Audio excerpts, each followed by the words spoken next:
Hello and welcome to Books in the World, a cable television program produced by the Cape Cod Writers Center, an organization known for more than 6 decades for its community support to writers and its annual 4-day summer conference. Books in the World, with the help of Cape Media Center, has been broadcasting continuously since 1978, making it the longest-running literary interview program of its kind. I'm your host, Kathy Aspden, and today I'm here with illustrator Leonie Little-Lex.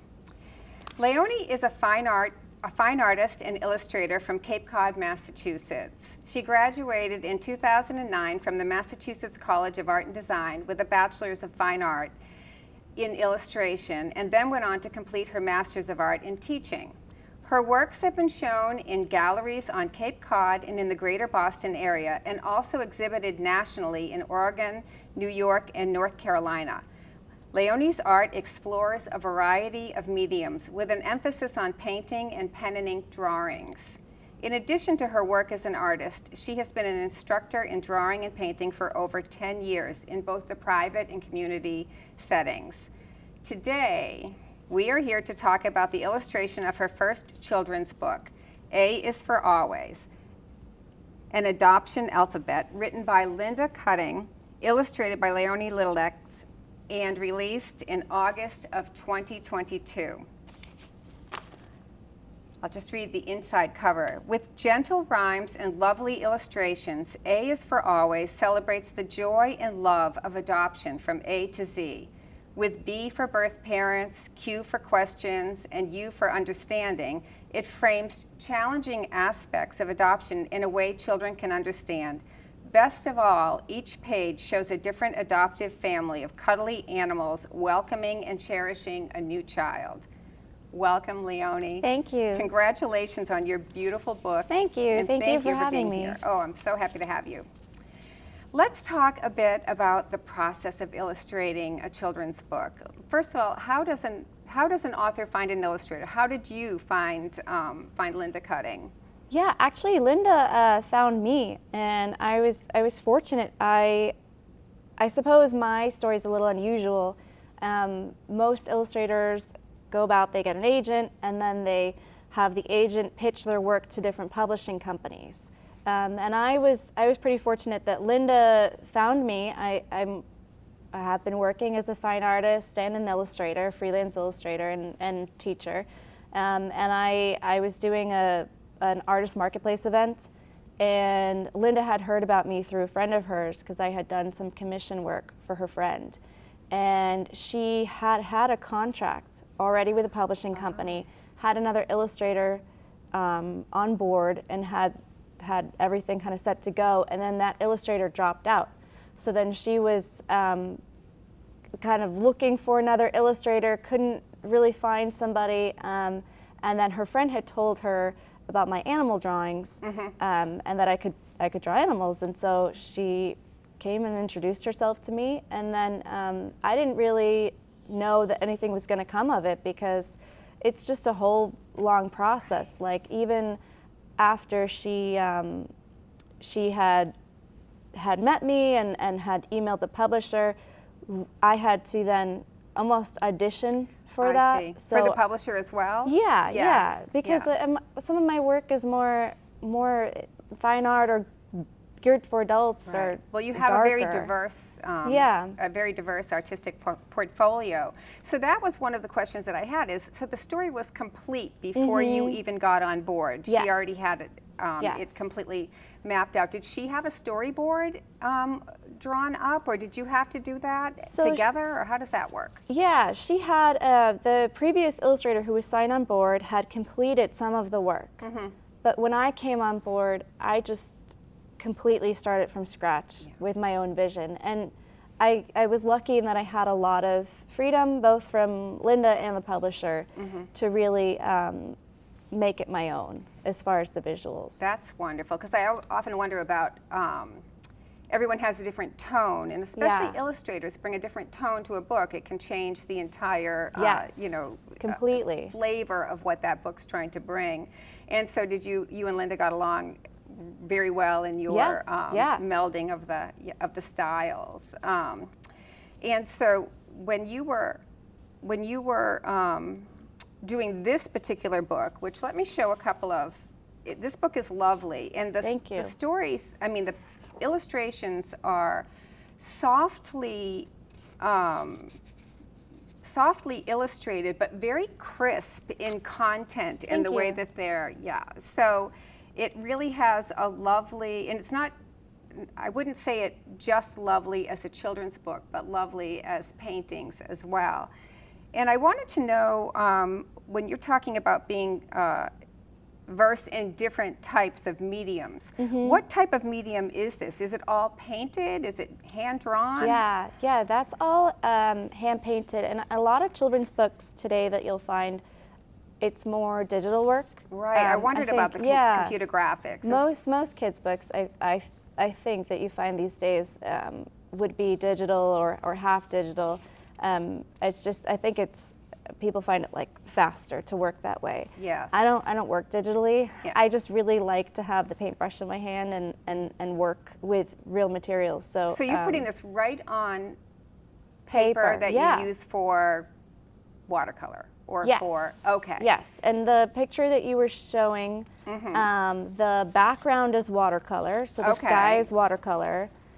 So the background's watercolor, and then this looks almost like hand drawn. It's so specific. Yeah, that's gouache, which is a medium. It's almost like acrylic, except that it's very matte. Okay. So it really lends itself to reproduction. Okay. It's great. A lot of artists who do work in traditional media use gouache because it's matte. Okay. So there's no shine when you photograph it or scan it. There's not really a. So that was what I was wondering too, because it has to be digitally scanned afterwards, or digitally photographed. Did you do the photographs as well and then send them as? I had them scanned, and then I just touched them up a little bit digitally, but very, very minor touch-ups. And then sent those. Okay. And so the entire book is done in those two types of techniques. Actually, there's some pages that are done in pencil, pen, and ink. Okay, with limited I feel like color. Is it this? Yeah. Okay. Yeah, that would be a great example right there. Okay. Yeah. So, and this was definitely, you can see that there's a different look when it comes to how it was illustrated. Also, it's kind of asking you to feel a little differently about that picture, as opposed to this one, which is just one of my favorites. Thank you. Yeah, this is a beautiful, beautiful picture. Do you have these still? Like, is this something that you keep all? Yeah, I have all the originals. And then how does that work as far as copyright and all of that? Do you have the copyright still on your own work? Yeah, I own the copyright to the artwork. Linda Cutting owns the copyright to the text. Okay, that was a different, it's kind of my idea of what an illustrator is that you do really beautiful pictures and then you get somebody to write a story around it. So it's kind of interesting that I hadn't really thought about. I know that they have different online sites where you can market yourself and they match you with a story or with an illustrator. I think it typically starts with the author. It starts with the author generally, yes. Yeah. But I was saying if an author was a great painter, it would be like the perfect set, but it's almost never that way. Like authors really need illustrators to fine tune and to actually create the feeling that they want from their book.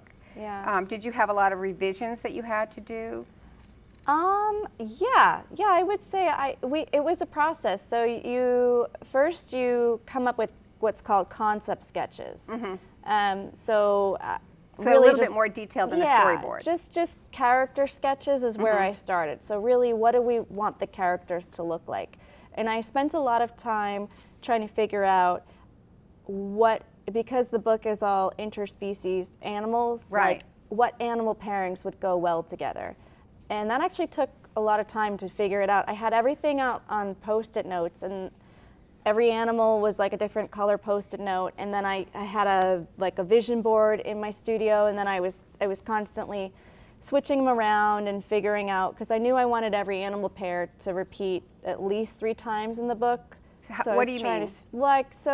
On that page you have So a this bear. page is a bear, and he's adopted a sweet bunny. A bunny, yes. He has. Yeah, or Wait, or I did, she. Yes, exactly. Yeah, and then they appear again on page K and L.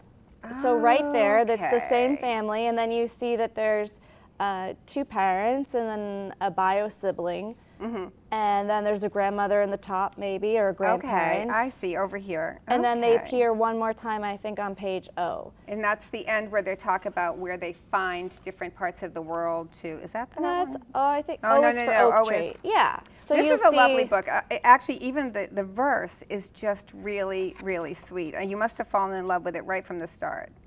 And it's for nest, a snug place for you. Your mom and your dad will nuzzle you too. Like, it's just really very, very sweet the way that it's written Yeah, too.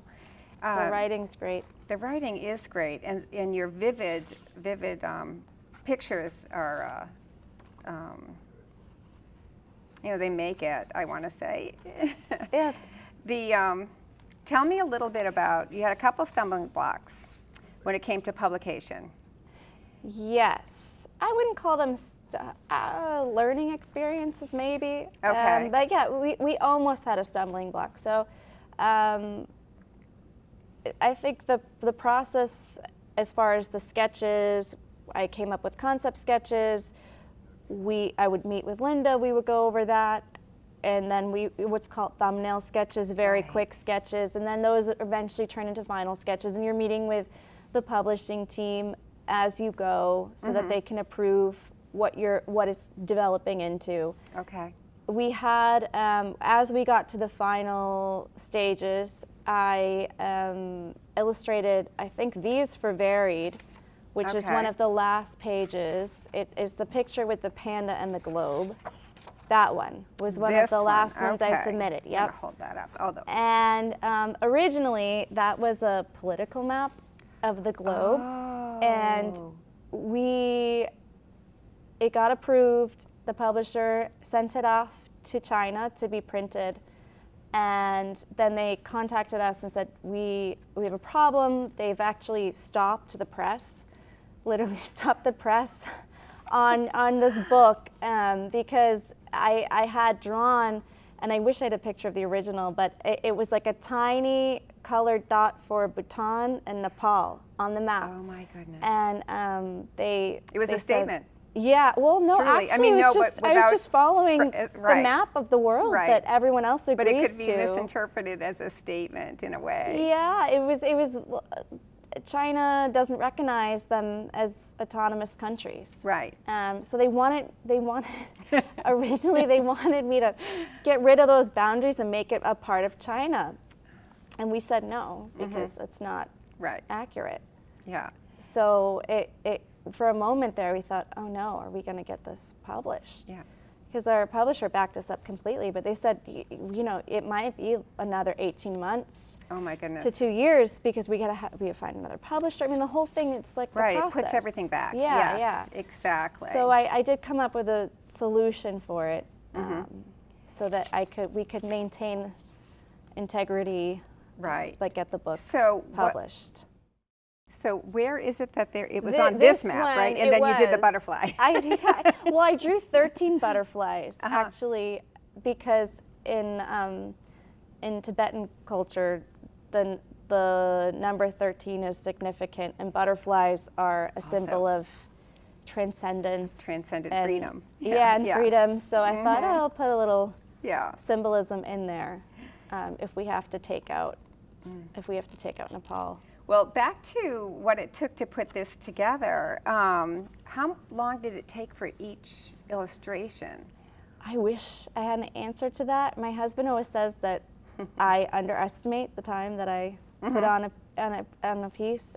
So I feel like some of them maybe took 5 hours. Maybe some took more, 15, because 20. this is what you do for a living. That's why that's why it was quick. For something, I look at these and I think it would be days and days. Oh of work. yeah, oh absolutely. Yes. Maybe I'm thinking the total amount of hours could have been I 20 see. hours on that piece, but Yeah. it was over weeks, and I was always working on multiple ones at once. But the entire process took a little over a year when I started with the sketches to when I completed. And the final 3 months, this is all I worked on. Yeah. I didn't have a summer because Yeah, I was just finishing this. Yeah.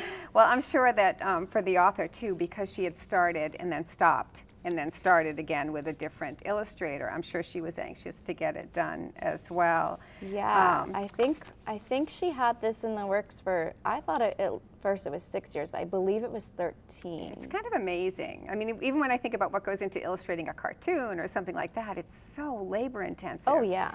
Yeah. Oh yeah. Let's talk a little bit about your background. You came to the Cape at a very young age, going from an urban setting to a country setting. Can you talk about how that influenced your later art? Yeah, so I moved to Cape Cod when I was 7, and I would say I just fell in love with the natural environment here and the natural landscape, and it really influenced my work in a way that I wasn't even aware of at first. I'm always drawn back to environments and the magic of nature. So Well, I think that's kind of where. Think about you as kind of a city mouse and a country mouse when I see how well versed you are in both. Like the fact that you can produce a scene. Where is this one? This is in. That's Navigation Road in West Barnstable. In West Barnstable. And then this is the North End in Boston. Yeah. And yet, even though they have a beautiful softness to both of their edges, this is so art accurate and articulate. And then this just creates that dreamy feeling of what it's like to be on Cape Cod. It's kind of nice that you have so many different styles at your command when it comes to actually, while I have this up, let's talk about these two things. So the other thing was, this is the sweetest book on the planet, everything about it. And then when I looked at your art, you have such nice edgy pieces as well. Yeah. This one is called Of Monsters and Prodigies. And Prodigies, yep. And you have a series of these. The reason I chose this one was I absolutely loved how direct and sweet and innocent the face is. So you think it's innocent? I do. I think she has sort of a almost like she's trying to figure out what's going on in this whole.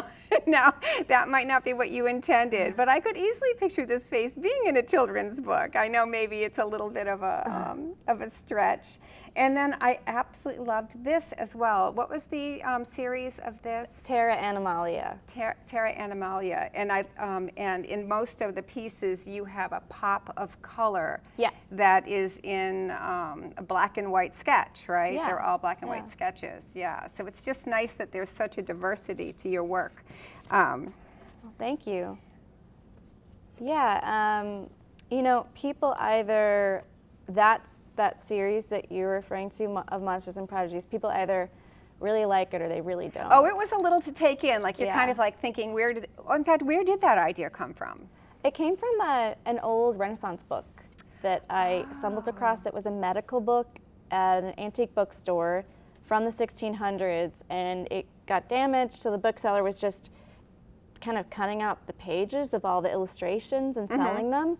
So I bought a bunch because they were really cool, and a lot of them were scientifically accurate, and then there were all these oddities and monsters in the book, but it was presented almost as fact, because back then people believed in sea monsters and hybrid creatures. And are starting to believe it again, so you can just keep recircling that. So that's what it was inspired by. Yeah. I still sell prints of those works in Boston, and like I said, some people are really into them, but it's not everyone's cup of tea. Well, my first experience of seeing your artwork was at an opening at the Geyer Barn, and I feel like you were 13. No. Maybe? Really? Yes. You were very young, freshman year of high school, maybe? You think so? Yes. Okay. And you had some pieces in with some other students, and it was at the Geyer Barn. Do you remember this opening at all? Vaguely. Oh, well, Vaguely. I remember it because I remember thinking if I ever need an illustrator. You already had that. Oh, really? Yes. That's yes. so nice. Yeah. And then did you always know that you were going to have a career in art? No. No. I have been painting and drawing since I was, I don't know, I mean, 8 was when I started taking classes, but my mom will tell you since I was like 3. Yes. And that's what I would spend hours doing. And then in high school, I thought, okay, I gotta go to a normal college and get like a real job because I can't be an artist. And so I thought I was gonna major in psychology because I didn't know what to pick. And then I took a psychology class and I was like, oh, this isn't really what I want to do. And actually I had 2 art teachers in high school that said, Leonie, you're an artist. Like, you didn't choose it, this is what it chose you. Yeah. Just go to art school. You're going to be fine. You're going to figure out a way to make a living. Wow. And I'm so happy I did because I can't really picture myself doing anything else. Right. Well, you definitely have such a, you've made a career out of it, not just the illustrating, but you're also teaching. Yeah. I have a private lesson business. And I do that, and I go from house to house, and I teach painting and drawing. Oh, so it's not in a location. You actually go to their homes. That's perfect. I teach on Zoom from home, and then I also, out of my home studio, and then I also go from house to house. Wow. Oh, that's perfect. Yeah. Yeah, I wondered about the whole, I know that for a lot of authors, the pandemic definitely put a stop to a lot of live events when people were coming out with their books, and even a book launch took on a whole different meaning. Most of them, even for celebrity book launches, were all online, and it was frustrating. Did you have any availability to do anything live when you first came out with this? So we were lucky that, like, I had the pandemic to work on this book. Yes. So no one was doing anything else. So I wasn't really like missing out, I would say, on the rest of life. I did feel panic though when the pandemic, when COVID first hit. I had just decided to quit my full-time job as a studio coordinator and faculty because I thought, oh, this is great. Like I have enough business now on my own. I'm just gonna be an artist, and I'm gonna teach private lessons, and then of course, everything shut down, and I'm like, I'm not going to people's homes anymore. Right. So I started teaching on Zoom. Yeah. But it was like 2 weeks of panic, and then I figured it settled in. Yeah, and then everybody it was actually, business was great because everyone was looking for something to do for their kids. Well, I know even for the Cape Cod writers, like, we've reached more people over this last 3 years that actually ended up being part of our Zoom posse and later became members because it's accessible. And you don't have to get out of your pajamas. I mean, there's something to be said for that. Oh, yeah. Yes, So what's your favorite medium of art? Is it the hand drawing, like the pen and ink, or? I don't know what my favorite is.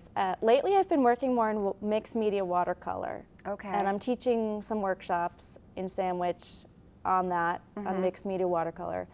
But I think that I work in a lot of mediums because I always need to go back and forth. If I work too long in one, then I think, I miss drawing, and I'll go back to drawing, and then I'll go back to oil painting. So oil painting. So do you do much oil painting? Yeah. Wow. Not in the last year as much, but oil painting. The one that you were showing, the navigation. Oh yes, is that oil? Yep, that's oil. Oh, okay. So I did not realize that. See, this is what I know about. I mean, I want to say I know a little bit about art, and I do. I know a little bit about art, but this I would have thought was acrylic. Yeah, no, it's oil paint. Okay, all right. I know that people are, usually they find, people that aren't doing it as a business find usually one medium that they, have a comfort zone in. So it's got to be amazing to have all those things at your disposal when it comes to trying to decide how you're going to construct a piece of art. Yeah. Do you have desire to do more children's books? Did that kind of whet your appetite for that? Yeah, I do.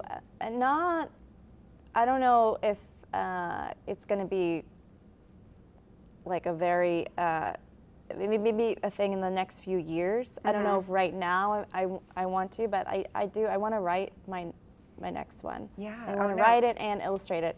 I already have the idea for it. It's not ready to share yet, but I have an idea for it, and I have all the visuals I'll pry it out of you planned out. afterward. Yeah.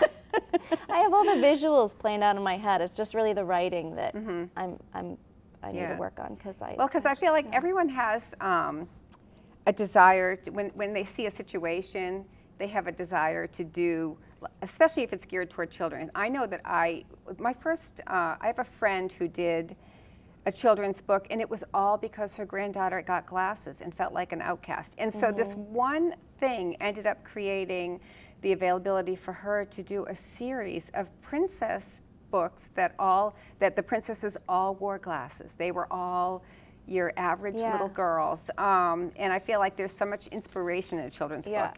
And they're never just for children. Yeah, that's right. Yeah. I know I really enjoyed reading this, and I loved the way that the verses were, but also the way the animals were mixed. Yeah. Like, did Linda know what she was planning for the mix? Linda knew she wanted to use animals and interspecies animals to convey the idea of adoption, because the book she wrote it, she adopted her 2 children, so she wrote it for her kids. But she wanted a book that was inclusive to all adoptive children. Yeah. Because she had adopted one child from China and then one child domestically, and she found she had to buy different books. So she wanted to use animals because she thought it's inclusive, but then she also really wanted to convey the idea of adoption to other children. So she wanted to educate about adoption, and I think animals is a great way for kids to understand the concept of adoption. This book certainly does that. The book is called A is for Always, an Adoption Alphabet. And it can be purchased locally as well as Amazon and Barnes & Noble? Local bookstores on the Cape have them, and then Amazon, Barnes & Noble, and then Workman and Familius publishing websites. Okay, and we're also going to put the link to your website on there, on our Great. when we post this as well. Thank you so much. This has been so wonderful. Yeah, this has been great. Yeah, Thank you, I think Kathy. you're the first illustrator that I've Oh, that's interviewed here, great. and it's been such an informative day. Yeah. Thank you very much. If you've enjoyed this video and would like to see more, you'll find links to them on our website, capecodwritercenter.org, or through our Facebook page or on YouTube. Thank you so much for watching Books in the World.